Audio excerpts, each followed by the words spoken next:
So thank you, Swapnesh, for giving me this opportunity. I'd like to welcome everyone. And it's a vast topic, no doubt. And I'll try and brief you about the basics of OCT and then continue to describe certain retinal lesions and how the OCT appears in this, right? Since it's not possible to cover all retinal diseases, I'm trying to give you a basic approach as to how to read an OCT scan, and then you can apply it to any disease. So we all know that an OCT is a cross-sectional imaging of the retinal tissue using light waves. It's non-invasive, non-contact, which is its major advantage. Provides high resolution, reproducible, and reliable, findings. It's almost like an in vivo optical biopsy. Now, just to see what it started off with, this is how the OCT initial images were, and this is like the retina, and you can try to make out anything that you can out of it. We slowly improved on that, and in the past 2 decades, we have gone, major progress has been made. This was the Stratus OCT, and now we are practically everyone's using the spectral domain OCT, and of course the SwepSource OCT, which some of us have, the benefit of being able to use. And the newer OCTs that have come up now is the OCT angiography. Then you have intraoperative OCTs. You also have ultra wide field OCTs. And then of course, adaptive optics, which is probably the most, highest resolution that you can get out of an OCT. Because of the time constraints, we won't be dealing with all these in details. So let us start with the basics, and it doesn't get any more basic than the ABCDE of OCTs. Right? So let us see what all these scans actually mean. Now, A scan we are familiar with. What it does is whatever light is being reflected from the ocular tissues is represented in an amplitude form. So you get this graph basically, which is showing higher reflectivity and lower reflectivity. Right? Now, the same thing can be represented in a brightness form where the troughs are dark and the crests or higher reflectivity shown in white. And everything in between has been given a shade of gray. Now, similarly, every shade can be given a certain color, and the same scan can be made a little more colorful. So when you see an OCT scan, what you are actually seeing an A scan is a single line on this entire OCT scan. So any single line is a single A scan. Now, what is a B scan? It's nothing but multiple A scans put together next to each other to form the entire picture of the scan. So what actually also known as a B scan of the OCT, not to be confused with the ultrasonographic B scan. This is a B scan of the OCT. And then a 3D scan is nothing but multiple such B scans put next to each other in order to give a three-dimensional image, which is a 3D scan, right? Which looks something like this. And then you have a C scan, which is a cross-section scan, also known as the AFAS image, where you actually take a cross-section of the 3D scan and you look at it end-on, right? So you look at it from the top and you get a C scan. So it is like you're directly looking with an IO into the eye and how the images that you will get based on that. And you can choose the level at which you want to look at the images. Now, the newest kid on the block is the OCT angiography. I'll just tell the principle of that. You take a normal 3D scan and you take another 3D scan of the same area, but just with a little bit of time gap, right? And you digitally subtract the two images. Now, the only thing that would have changed between these two scans is anything that has moved, because it's the same area, right? So whatever is not moving will, can be eliminated. And so what is left is just the blood vessels, because blood is the only thing that is moving in there. And you take a C scan of this, like an AFAS image of that, and this is what you get. So you get the vasculature image. So this is OCT angiography. If you look at the principles of OCT, I won't be going into the depths of that. I'll try and restrict this talk to 40 minutes. You have a time domain OCT and you have a Fourier domain OCT.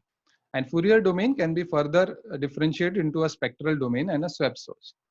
So just looking at the basics of the, how it works, there's a light source, which is thrown into a beam splitter that splits the light into two parts. One part goes to a mirror, which could be stationary or it could be, moving mirror. And part of it goes into the ocular structure. From both places, it is reflected back and it is taken to the detector. Now, this is the analyzer which analyzes the rays which are coming from the ocular tissue and from the mirror and gives us the final picture. So if you look at a time domain OCT, it looks a bit complicated, but you understand that there is a light source, which is a laser source, a super luminescent diode laser, goes through the beam splitter, part goes to a moving reference mirror, and the other part goes into the ocular tissue. The difference in the spectral domain is that instead of this moving mirror, there's a stationary reference mirror. So there is no time lag involved in the mirror moving. So since there are no mechanical parts there, the speed increases drastically. And in a swept source, the change is done in the laser source itself. The source is of a higher wavelength. So if you look at it in a tabular format, the acquisition protocol for the three is different. And because of the difference in the mirror, the spectral domain has a much higher A-scan capture speed compared to a time domain. And the resolution also improves. The swept source has a little further higher speed, but what is more important is because of this wavelength, it allows a deeper penetration, and it is better in cataracts and even in presence of vitreous hemorrhage. And when the scan is being done, because it is in the invisible spectrum, it does not distract the patients. And the spectral domain also has an enhanced depth imaging scan, which can provide us the depth of the choroid, which is essential for diagnosing something like a pachychoroid, which is a new entity which is now found to have a significant etiology in various conditions. But if you really want to study the choroid, nothing beats the swept source OCT, where you can get the entire choroid and the scleral details as well. Right? Now, why is speed so important? Because there's something called as averaging of scans. Now, added speed provides us an option to do multiple scans at the same location. So when you do that, you overlap them and signals are enhanced and all the noise which is there is eliminated. How does that help us?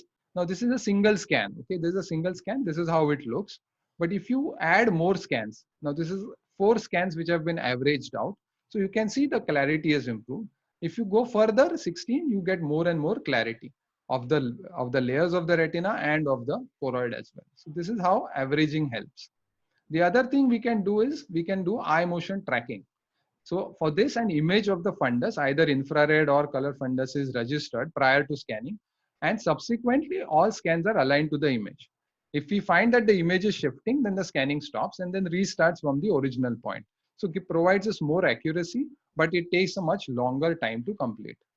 Another software feature we should be aware of is auto segmentation. Now, every machine has an inbuilt algorithm for this. It identifies the ILM and it identifies the RP layer. And based on that, it calculates the macular thickness or the retinal thickness, which is very reliable in a normal retina, but can definitely go wrong in advanced diseases. We can also touch upon the various color codes that are used. The standard one is this grayscale on top, which is shown. And there is an inverse grayscale, which sometimes is helpful in diagnosing certain conditions. And the other one is the color thing, which is many times we see on printouts. Not an ideal thing because it increases the contrast significantly. So you can see the layers which are well differentiated here are not as well differentiated here. But if the clarity of the image is poor, then this color coding will definitely help because it will improve the contrast. Before we start anything, we should understand what is normal, right? So let us see what is a normal scan. And I'm going to take a little bit of time here because unless you understand this well, you'll be hard pressed to make any diagnosis on the OCT. So we all know the 10 layers of the retina, and I'm not going to go into that. But if you see a scan, how do you approach that? So the first thing that you should look out for is this bunch of hyper-reflective lines, right? It's very difficult to miss this. So these are there. Now, if you see just inside that, inner to that, you will see this very thin line of hyperreflectivity. This is the external limiting membrane. Now, inner to that, you have a hypo, hyper, hypo, hyper, hypo, and hyper zones. So these are alternating bands, and every band you can make out. It's an outer nuclear layer, the outer plexiform layer, inner nuclear layer, inner plexiform layer, the ganglion cell layer, and finally the nerve fiber layer. So these things are pretty standard, easy to understand. On the other side of these hyperreflective lines are the choriocapillaries and the choroidal vessels, right?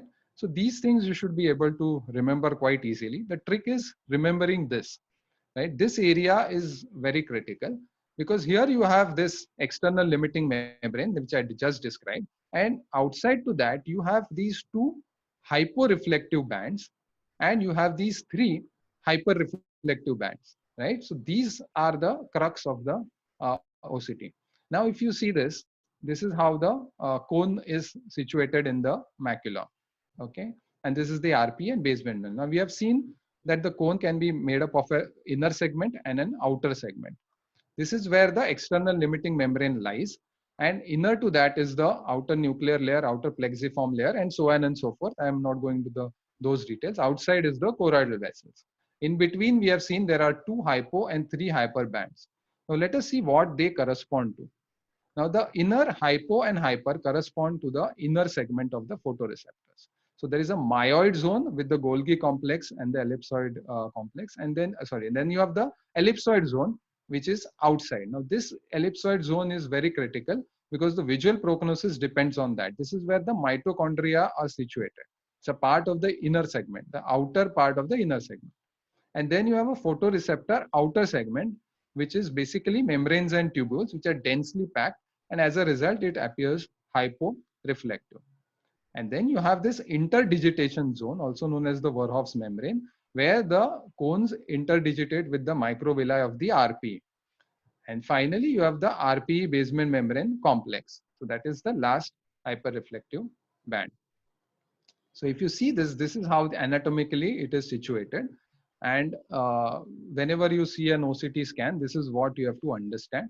The ellipsoid zone, also previously known as the ISOS junction, and is the, for visual prognosis, this is quite important, right? Now let us come to how to read an OCT. Golden rule is best to check on the machine rather than comment on a printout. But of course, we may not have a luxury for that every time, or in the exams also, you may not have a machine to check out everything. You may have to do with a printout. Whatever it is, you have to have a proper approach to the interpretation. And I've made a small mnemonic here, which should help you. And that mnemonic is approach itself. So what all it means, you have to look at the area that is scanned, the placement of the scan, the protocol used, reliability of the scan, and overall glance through all the scans if it's possible, amplitude of thickness, the quantitative data. And then you look at the more important things, which is the contour and contiguity of layers and the hyper and hyporeflective abnormal lesions. So we'll approach this lecture based on these points.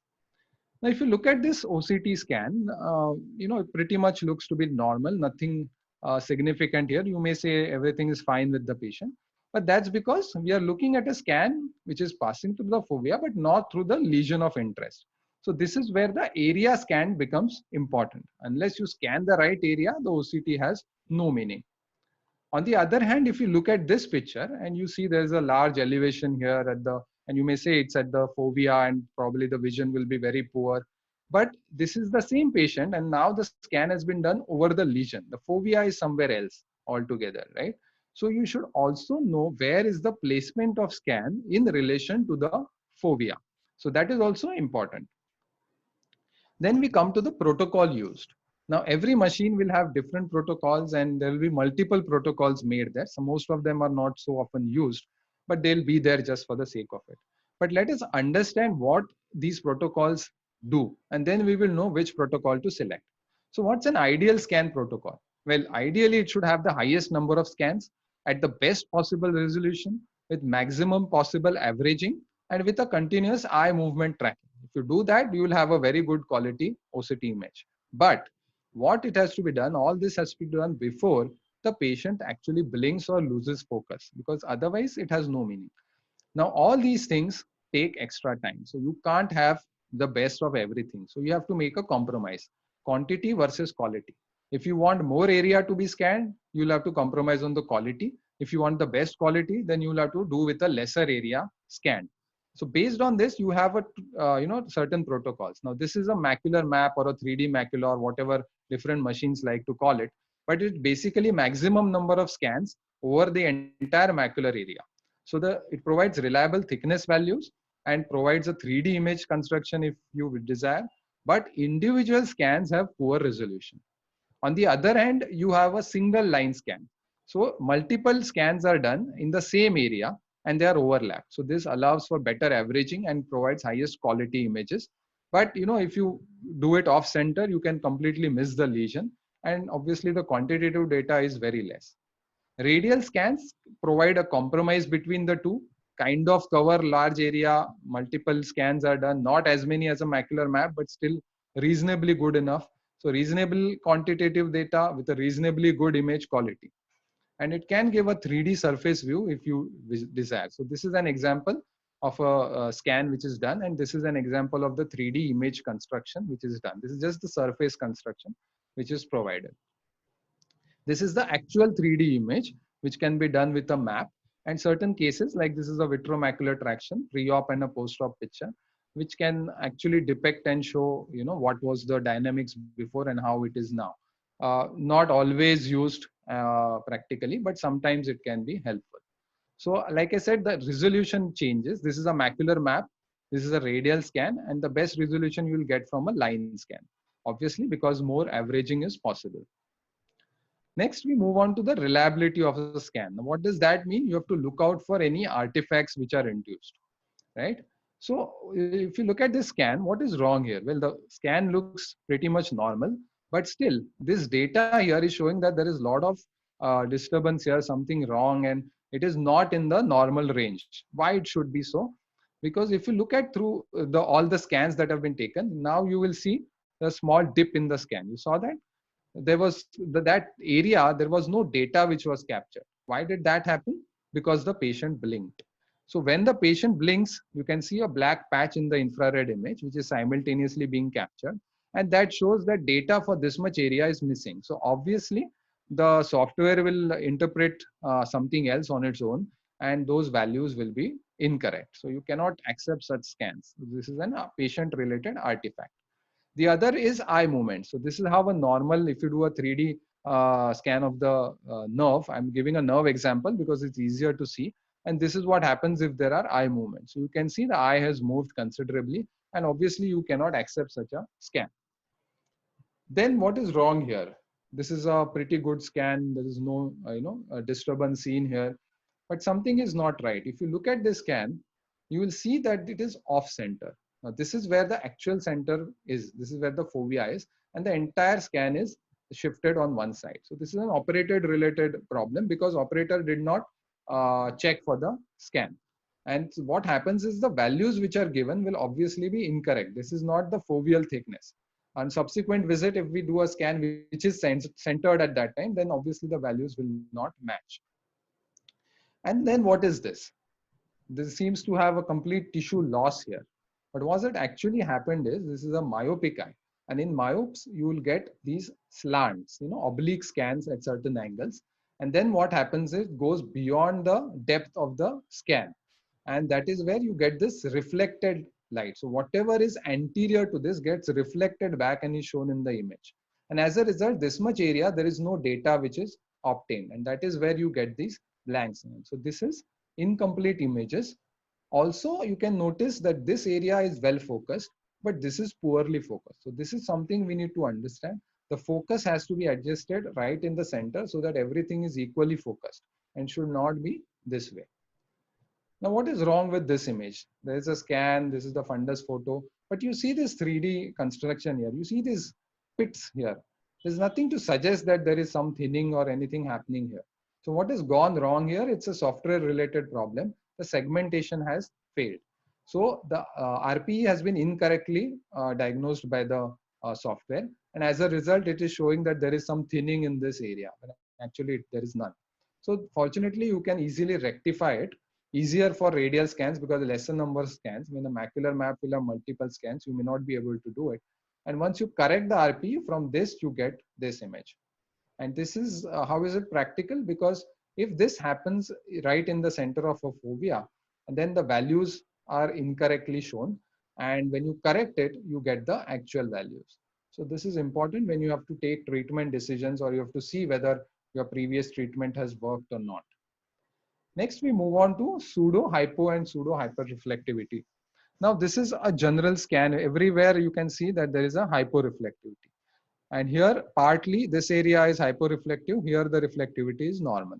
Now, this happens because there is some media opacity like cataract, asteroids, or in an undilated pupil. In an undilated pupil, you tend to, take it on the side or something, or even if there's a central cataract, you try to adjust it in such a way that the scan is a little eccentric. And that is when you get a partially good scan and partially you get low reflectivity. And then what has happened here? This is completely missing here. The reason is because this is known as shadowing. There are anterior hyperreflective lesions which completely block the light from going behind. And that is why you have this pseudo hyporeflectivity. The other thing that you have to understand is how the light is reaching the retina that will determine the reflectivity. Now you see here, this is normal reflectivity. This area, there is reflectivity is completely lost of the RP. And here suddenly it has become hyper reflective. Now, why is this so? Because the amount of tissue the light has to pass through in this area is normal. In this area, it has to pass through extra tissue, and that's why lesser light reflects from here. And here there is practically no tissue here, so the reflectivity is suddenly increased, right? So anterior atrophic tissue will give rise to hyperreflectivity. Extra tissue will give rise to pseudo hyperreflectivity. This is the same patient post-operatively. The other thing is atrophic tissue can also be because of macular degeneration. And that is when the choroidal areas and even the scleral areas will be seen more hyperreflective. The next point is overall glance through all the scans. Why is this important? Because a single scan will not tell you the entire picture. If you look at this, this is not just an elevation here. You can see a small PED which came up during those scans. So such lesions you can miss if you just look at single scans. And why is this important? Because many times, as this is a case of CSCR, you can see that if you correlate it with the fundus picture, you can actually get the point of leakage. And this is seen excellently on the FFA. You do the FFA and you can correlate it with this point and you see this is where the fluid is coming from. The other important thing is if you see the scan, if you look at it, it seems to be fine. There are some cystoid changes, nothing significant. But if you just shift it slightly and take an adjacent scan, you will see that actually there's a full thickness macular hole there. So the treatment can drastically change from just giving NSAIDs to actually doing a surgery. This is the post-operative picture. Next, we move on to an amplitude. Now, what is this? The ETDRS grid is used for analyzing the thickness. And what is the most important factor here is the central retinal thickness. Now, this is a reproducible measurement having normative database. So this is commonly used. What you have to understand is this is how it gives, and anything outside the normal will be shown in different colors. But segmentation errors, like we previously saw, can confound the interpretation. Also, different machines have different algorithms, so it's not, you can directly correlate the two from two different machines. Radials can also provide some values. They are pretty, accurate. You can see here, but the colors are not based on normative data. They are just pseudo colors based given on whatever is the thickness. So anything above normal will be given as yellow, orange, red, white, and everything below that will be blue and black. Next, we move on to contour and contiguity of layers. Let's see the contour first. So you can have a generalized change or a localized change in the contour. Generalized may be concavity, convexity, and localized we can further look into outer retinal and inner retina. So concavity will be seen typically in cases of high myopes. Convexity could be seen in choroidal lesions like choroiditis. Undulations is an irregularity very typical of VKH. In fact, straightening of this undulations is a good prognostic factor, suggests that the treatment is working effectively. Now, if you look at local elevations in the contour, you have an outer retinal problems like a pigment epithelial detachment. You could have a choroidal neovascular membrane. In the inner retina, you could have a disturbance in the contour because of an epiretinal membrane. There could be a cystoid macular edema, vitromacular traction, or you could have a combination of various things. Right? Next, you see that the inner retina also reflects the vascular status of the retina, right? Because the vessels of the retina come and supply the inner part. So any atrophy, as you can see here, compare it with this side. This atrophy is suggestive of chronic ischemia. If it is thickened and hyperreflective, you are looking at arterial occlusions as seen here. And if it is thickened and hyporeflective, then you're probably looking at venous occlusions, right? Next, we move on to contiguity of layers. Now, the contiguity can be broken in the outer retinal layers, as you can see here, because of scars, focal macular scars, which can be seen, or it could be phototoxicity, where the photoreceptors are damaged. Again, note that this is a very small lesion. So any little bit, you do an eccentric scan, even slightly, you are likely to miss the lesion, and you will never be able to know why the vision is not improving. So it's very important that you sit in front of the machine and see it yourself, rather than just commenting on any printout which the patient brings. Again, CNVM will also show a lot of disturbance in the contiguity of layers. Macular dystrophies and drug toxicities will also give a similar picture. You can see the outer retina, it is completely damaged in this area. If you look at the inner retina, you could have cystoid spaces which will disturb the contiguity. You could have lamellar holes, or you could have something like a parafoveal telangiectasia where you have atrophy of the tissues. And then of course, macular schisis can also present like this. A toxoplasma scar will have an interesting picture if you go through the punched out lesion, or even a coloboma can have this change in the contour and contiguity of the retina. Next, we look at the hyper and hyporeflective abnormal lesions, right? Let's start with the hyperreflective lesions. Now, what is this? Multiple lesions seen here. This is nothing but asteroids. So asteroid hallucis can present like this. You should note that what is happening here is not that the asteroids are going right into the choroid. It is the same reflected images that you're seeing here. Like we saw in that myopic patient, whatever is way anterior is reflected back and you may see it posteriorly. So that is something you have to be aware of. If something is not as prominent, it could be something like vitritis or even a vitreous hemorrhage, which can present with hyperreflective lesions. In the inner retina, you can have an epiretinal membrane, which will be hyperreflective. You could have exudates or hemorrhages, both will appear similar and they will be intraretinal. You could have pigmentation or calcification. Outer retina will show drusens as hyperreflective lesions. It could be fibrosis, scarring, choroidal neovascular membranes, or deposits of subretinal fibrin or precipitates. Then there could be tissue atrophy. These are now we have come to the hyporeflective abnormal lesions. Generally because of atrophy of the tissue, or it could be presence of fluid. Now this is something we'll take up a little more in detail in a short while. So that kind of covers the entire approach that we have had.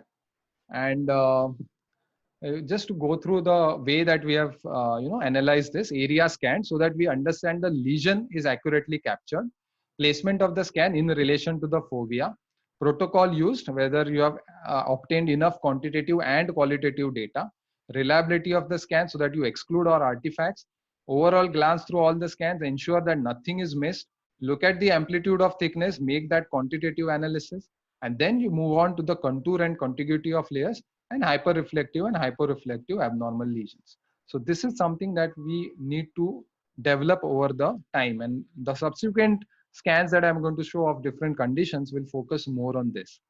But before we go there, if in the exams, since this is a lecture for PG students, you're given a scan like this and you're asked to describe it.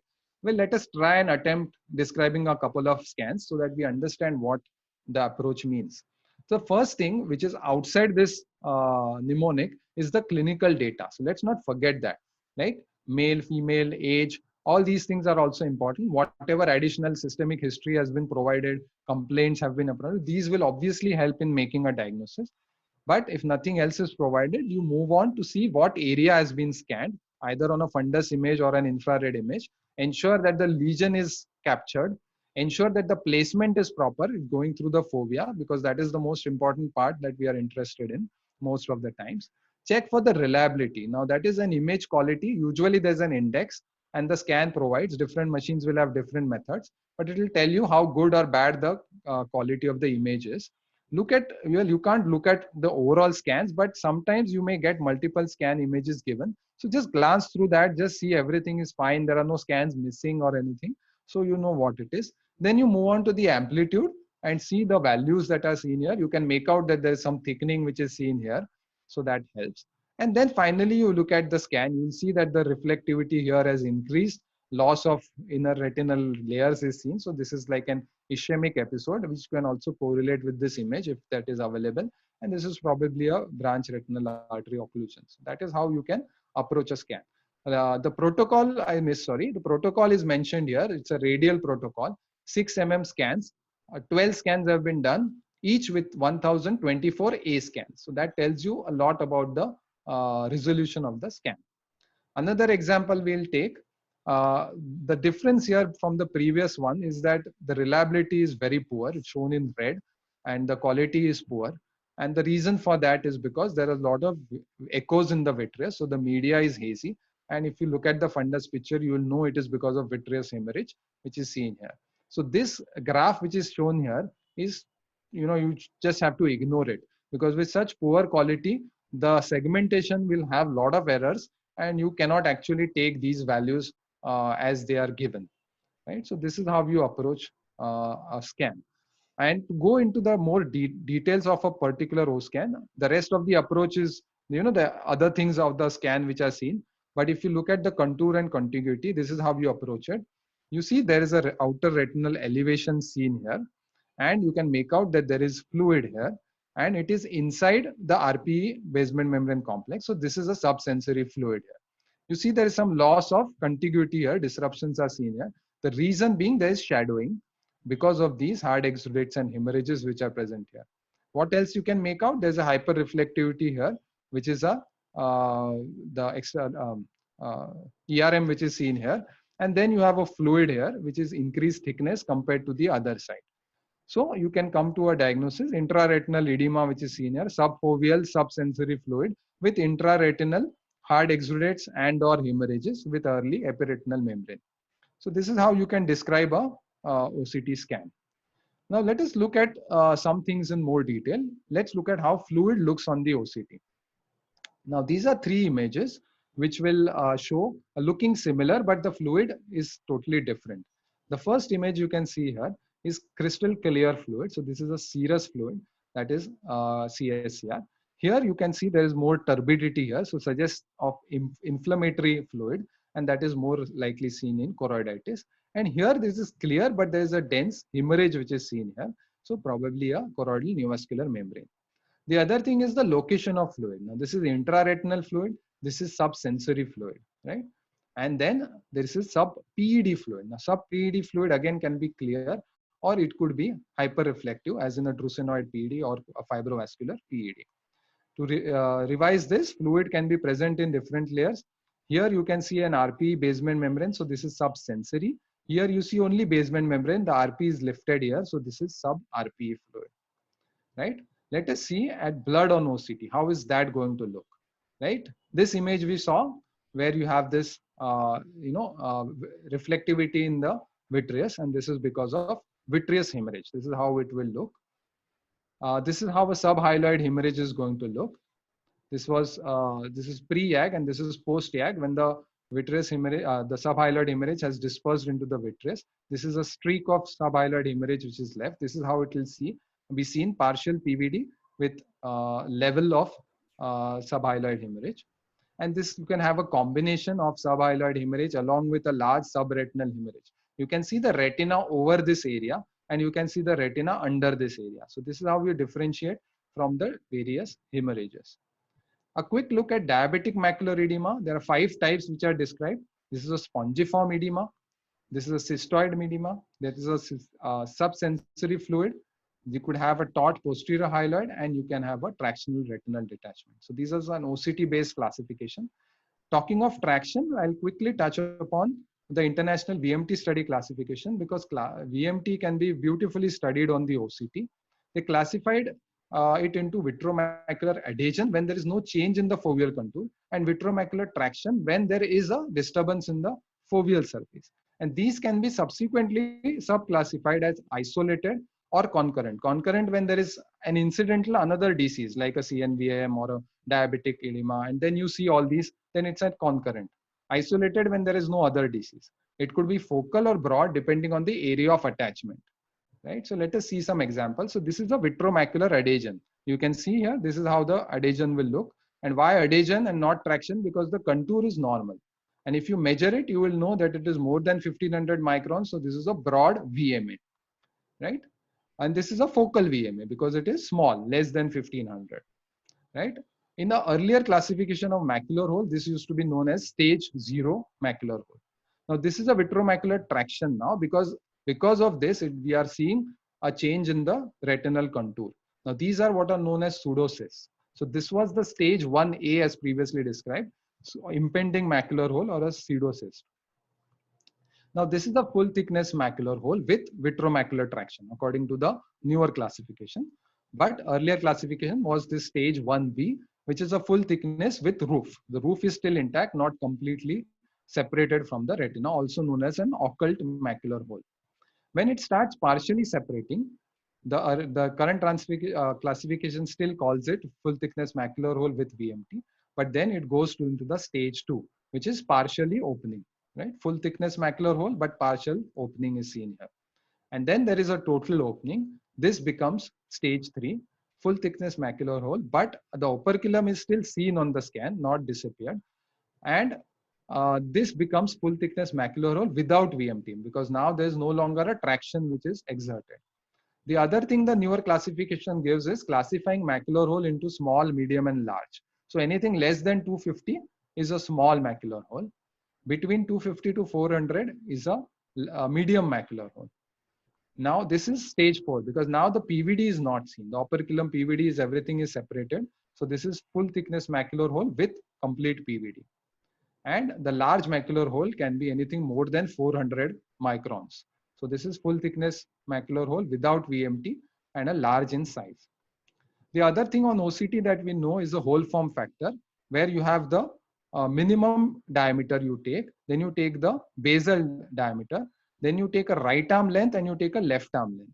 And then you have a formula where left arm length plus right arm length divided by the basal diameter, you get the hole form factor. This is a pre-operative picture, and this is post-operative. Now, in such scans also, there are certain signs which suggest that surgery has been done. One is the presence of this ILM, because now many times we do an inverted flap technique and the residual ILM can be seen here. The other thing is what is known as DONFL. Now, this is dissociated outer nerve fiber layer. Every time you do an ILM peeling, there is a disturbance here which is seen, typically a month or 2 months down the line, and this is because of the outer nerve fiber layer dissociation. So these are signs on a post-vitrectomy. The other thing worth mentioning is the pseudomacular hole. Now here on clinically you will see something like a macular hole, but actually there is tissue here. It's not completely gone through, and hence this is known as a pseudomacular hole. Right? So that kind of covers everything, and I'll be have some cases which we can see, and I think we have just finished 40 minutes. So Dr. Lobo sir, if you feel there are questions that we want to take, we can do that, or I can move on with the cases.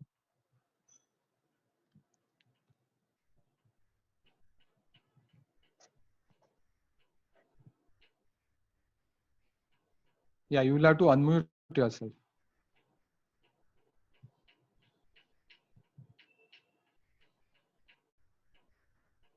Okay, maybe I'll continue till sir figures out how to unmute himself. So this is the first case that we can look at. Right. So what do you see here? There's a complete, loss of tissue here. But actually, it's not that. When you have something as gross as this, you have to think of other things. This is nothing but a large vitreous floater, which is completely blocking the light from reaching here. So this is basically a shadowing effect, right? Now, when you look at a scan, you always have, God has given us two eyes. So you can compare right eye and a left eye. But when you're looking at a scan, you can also compare the right half with the left half, right? So if you look at this side and you look at this side, you can easily make out that there is a difference. And when you have such partial, half-sided differences, you should think in terms of things that can affect only half part of the retina, as in a, branch retinal vein occlusion. Now let us look at this case. This patient came with decreased vision since 2 years, vision of 618. If you look at the scan, nothing seems to be wrong, pretty much fine, right? If you look at the 3D construction here, surface construction, you see something is wrong. Here there is thinning, and here this is normal. So you have realized that you have taken a scan to the wrong area. You change the scan, take it vertical scan, and you will see that this area has gone atrophic and this area has normal thickness. So obviously, this is a sign of an old ischemia. Now, the same patient, if you refer to a scan which was done 2 years previously, you will see that the patient had come with a BRAO. And that time, this was the scan, right? Increased retinal hyperreflectivity with thickening. That is how it presents. Even that time, if we had taken a horizontal scan, we could have probably missed the lesion. So it's important to look at all the scans and not to jump in with a diagnosis, seeing only 1 or 2 scans. Yeah, Lobo sir, you want to say something? No, you can go ahead. Go ahead, No, right? Okay. yeah, go ahead. Now, this is a case of of CSCR, central serous chorioretinopathy. And you can, if you take the right scan, you'll be able to make out a disruption in the RP, and probably this is where the leak is happening from. So for this, you need to be in front of the machine and do the scans yourself. So this really helps. Now compare it with this. Now, like I told you before, this is the RPE which has gone elevated. So this is different. So don't confuse these two. This is a pigment epithelial detachment and a large one at that. Of course, it also has some sensory fluid, but this is different. Now, if you do a 3D construction of this, this is how it will look. The center area will not be elevated. That is because the machine calculates it from the RP to the ILM, and that thickness is not much here, right? So this is how you will get the pitching. It will be only shown increased in this area because it will not taking vertically, it will take anterior posterior. And compare it with this with a CSCR where it will be showing this way. So that is the difference which is seen in that. Now, if you look at this, again, subsensory fluid elevation going inferiorly like this, you can see there is a large CSCR here, and it's spontaneously resolved. This is subsensory or subretinal fibrin, which is left behind. So this was a CSCR. Again, a similar picture. Now, the important thing is what is the difference? You should see the angle. The angle is not as smooth or as less as it was previously. This is a very acute angle. And why is that so? Because this is a retinal detachment. So anytime you don't see the entire extent of the lesion, take an effort to scan that area also. Of course, this will be seen on IO. This is not, this is just for the discussion sake that I'm taking up. You don't need an OCT to diagnose an retinal detachment, but on the basis of retina OCT alone, do not make a diagnosis, is what I'm trying to say. And this patient was operated and subsequently dealt with. Now, similarly, you can see this elevation similar to what we just saw. You may be tempted in talking in terms of a retinal detachment, but the difference being, look at this area. There's a complete disappearance of the RP. That's because there's a shadowing effect here. And this is the subretinal blood of that same patient that we had seen earlier. That is why the RP is lost. So look at all the layers and then only make some conclusion. What about this? Well, the RP is completely absent here. You're not seeing the RP at all. Why has that happened? Because this is a retinal detachment, long-standing one, because this is a subretinal band here, which is seen, and the RP is somewhere way down below. So start with that. Always have all layers in mind and then make a conclusion. This patient underwent scleral buccal surgery, and this is how we did. The other thing that you should see is, in certain cases, you can have multiple, diseases in the same patient. Like this patient has a choroidal neovascular membrane, plus he has developed a macular. So you should look at all things and all possibilities have to be taken in account. Sometimes you get this, intraretinal lesions which you cannot make out what they are, but then you need to correlate with the fundus image. And if you see where it is correlating, this is a large telangiectatic vessel here, and this is actually the vessel that is seen here.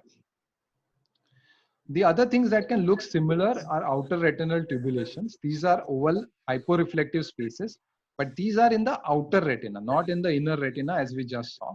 And they show signs of, they suggest signs of degeneration and advanced damage. These should not be treated because this do not respond to any anti-VEGFs or any treatment, right? Similarly, you can get some funny lesions like this. Now, this is again, you have to correlate clinically. This is actually this blood vessels, which we are seeing in a cross-sectional area. This is a vitromacular traction, which we can easily see. And that is where you decide that surgery is what is needed. And this is the post-operative picture. Finally, we had seen this scan earlier also of macular schisis and subretinal fluid. But before jumping to conclusion, you should look at the entire extent of the scan and also correlate clinically, because you will see that this has an optic nerve head pit, and that is where the fluid is coming from. And finally, I'll have this one case, which is quite interesting. Now, this patient had come with a decreased vision, and the OCT scan showed this, right? So this is obviously an atrophy which is seen here. But what is it because of? You can see on the 3D scan also, you can see the surface reconstruction shows that there is a damage here, thinning here. Now, interestingly, if you correlate it with the fundus image, you will see beautifully that this area of thinning is correlating nicely with this blood vessel, which is going here. So this is a cilioretinal artery, and this is a cilioretinal artery occlusion. Right. So thank you. I hope I have been able to justify the topic where my expectation would be that you'll know how to approach an OCT scan, and then of course individual diseases you can always read up and know more about it. But how to approach a scan and how to describe it, if you can make out that much, I think that would have served the purpose of this scan of this lecture. Thank you, sir. Thank you, Sharan. It was very wonderful lecture, and